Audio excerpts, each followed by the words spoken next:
Voici l'une des rues principales de Lagos après une forte averse. Les déchets plastiques qui se sont répandus sur toute la route rendent la circulation difficile, voire même dangereuse.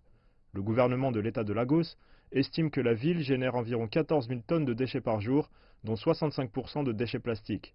Une part importante de ces déchets est déversée à même les rues. Our mode of disposing our waste is still poor. Notre méthode d'élimination des déchets est encore médiocre. Donc, quand nous rejetons tout cela sans aucune forme de contrôle, ces déchets arrivent jusqu'au drain. Et lorsque nous avons de fortes précipitations, ils bloquent le système de drainage et l'eau ne peut plus s'écouler. C'est le défi que nous avons eu à gérer, en particulier à Lagos. En plus de bloquer les systèmes d'évacuation, une certaine quantité de plastique est emportée jusque dans l'océan avant de terminer sur le littoral de la ville. Les plages de Lagos sont parmi les plus sales au monde. Une fois par mois, ce groupe de jeunes se rassemble sur cette plage pour ramasser les plastiques.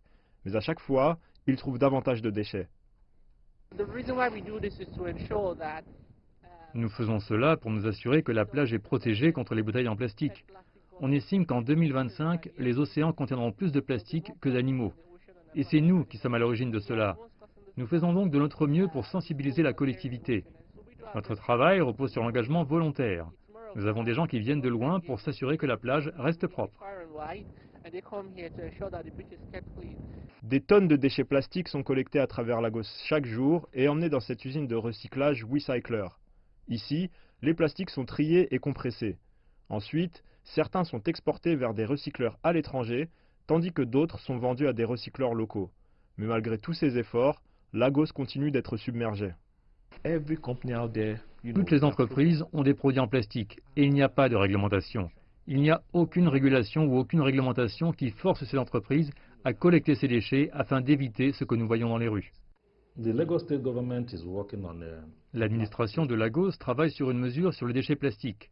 Il s'agit d'une bonne mesure. Une fois qu'elle sera présentée à la Chambre de l'État et qu'elle sera adoptée, elle permettra de réunir les différentes parties à une table.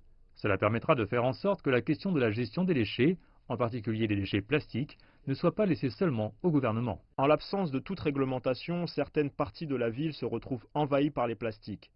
Chaque fois qu'il pleut, il en résulte de fortes inondations, et lorsque l'eau baisse, les plastiques réapparaissent encore dans les rues.